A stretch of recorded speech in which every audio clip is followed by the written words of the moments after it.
समाजसेवेचा वसा घेतला तर मग परिवाराकडे दुर्लक्ष होतं। राजकारणात देखील तीच भूमिका आपण अनेक वेळा पाहिलेली आहे। मात्र नागपूरमधली एक उमेदवार जी आहे ती सध्या चर्चेचा विषय ठरते, कारण आपल्या अवघ्या 1 महिन्याच्या बाळाची काळजी घेत प्रचारामध्ये उतरण्याचं धाडस या आईनं केलेलं आहे।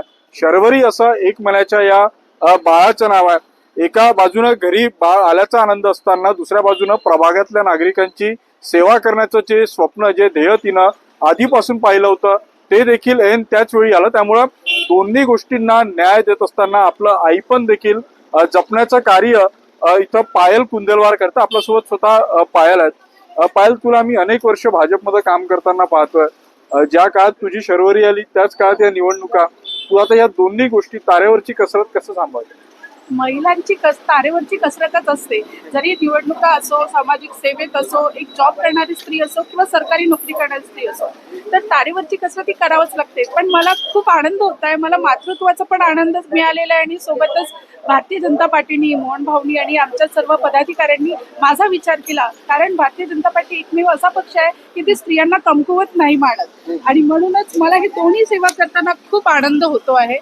आणि मला माझ्या शर्वरीला पण जपायचं आहे आणि सोबतच नागरिकांच्या सेवेचा जो ध्येय आम्ही घेतलेला आहे, जो ध्यास घेतलेला आहे, मी आणि माझ्या आहोनी, आम्ही ड्युअल इंजिन आहोत। म्हणजे स्टेप वाईज आमचं सगळं चालू असतं, शिफ्ट वाईज चालू असतं आणि नक्कीच हा सगळा आशीर्वाद, नागरिकांचा आशीर्वाद आम्हाला मिळतोय आणि खूप आनंद होतोय। मला सांग, स्टेप वाईज म्हणजे कसं? कारण तुझी सकाळी प्रचार रॅली असेल, संध्याकाळी बैठका असेल, मग शर्वरीकडे कसं लक्ष? सर कसं असते ना, कंटिन्यू बैठका असतात पण काही थोडा वेळ तरी मिळतोच आहे, निवांत वेळ, त्यामध्ये मी माझ्या बाळाकडे लक्ष देतेच आहे। आणि नंतर मग 2-2.5 तास असो, 1 तास असो, जे बैठकी आहेत त्या बैठकी मी जाते। त्यानंतर तिला जर मला जास्ती वेळ राहायचं असेल बाहेर तर मी तिला कारमध्ये घेऊन जाते, ती कारमध्ये रेस्ट करते। माझी आई, माझ्या सासूबाई, माझे अहो सांभाळतात तिला आणि मी माझं कामही करते। मला दोन्ही काय करणार, प्रेग्नेंट असताना सुद्धा मी पूर्ण 9 महिने काम केलेलं आहे। कसं असते, आपण स्वतःला जर खचवून काम करतो म्हटलं तर नक्कीच एक स्त्री नाजूकही असते, पण ती एक स्त्री नारी शक्ती म्हणून पण ह्या जगात वावरू शकते। तेच मला माझ्या शर्वरीनी तेवढं मला शक्ती दिलेली आहे आणि आपण सगळे मानतो स्त्री शक्ती जर पाठिंबा असला तर हे माझ्या स्त्री शक्ती तुम्ही बघत आहात, स्त्री शक्तीचा पाठिंबा आहे। आणि सोबतच माझे ज्योतिबा सुद्धा माझ्या सोबत असल्यामुळे हे सगळं पॉसिबल होतं। जसं सावित्रीबाईंनी सगळं केलं तसं मला पण हा एक चान्स मिळाला आहे सगळं करण्याचा। तर मला मातृत्व जपत समाजाची सेवा हे नक्कीच करायची आहे। स्वप्नील, खरं तरी अवघड आहे, कारण तुझी पत्नी पुढे प्रचारात आहे, बाळ तुझ्या मांडीवर गाडीमध्ये आहे, कसं हे सगळं तुम्ही बॅलन्स करताय?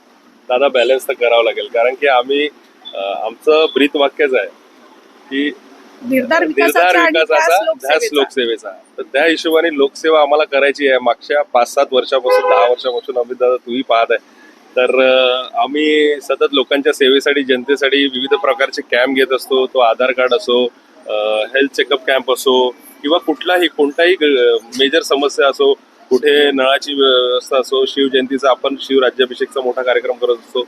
दरवर्षी 5-7 वर्षापासून कंटिन्यू कार्यक्रम सुरू आहे आणि निवडणुका काही जाहीर होत नव्हत्या, तर आता निवडणुका जाहीर झाल्या आणि सोबतच आमची मुलगी आमच्यासाठी एक वरदान ठरली, एक तिकीट घेऊन आली।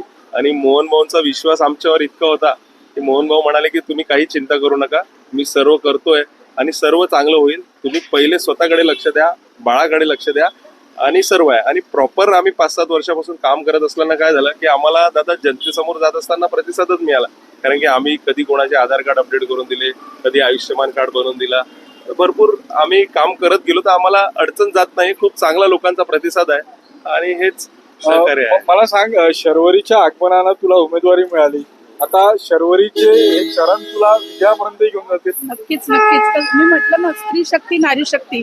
आता मी सांगते, 9 महिने मला सर्व म्हणायचे तुला मुलगा होईल, पण मला मनातून वाटायचं जर एक शक्ती माझ्या पोटी जन्माला घेतली तर नक्कीच विजय कसा असतो ना सर, आपण मनुष्य हा मानवताच कमवते।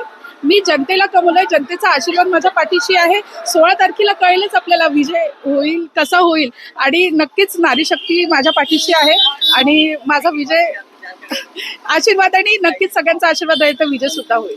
नक्कीच नागपूरमध्ये प्रचार तर सर्व पक्षाचे नेते आणि कार्यकर्ते करताय, मात्र शर्वरीची आई पायल स्वप्नील कुंदेलवार हिचा हा प्रचार खरं तर अनोखा आहे। एका बाजूनं मातृत्व आणि दुसऱ्या बाजूनं समाजाचं दातृत्व, या दोन्ही जबाबदाऱ्या पेलत ज्या आहेत या प्रचारात, ज्या रणधुमाळीमध्ये जी आहे ती पायल उतरलेली आहे। त्यामुळे आता 16 तारखेला जय पराजय जे व्हायचं ते होईल, मात्र शर्वरीच्या येण्यानं पायल आणि स्वप्नीलच्या परिवारामध्ये समाजसेवेचं एक जे दातृत्व निर्माण झालेलं आहे ते खरंच समाजानं वाखाण जोगण्यासारखं आहे.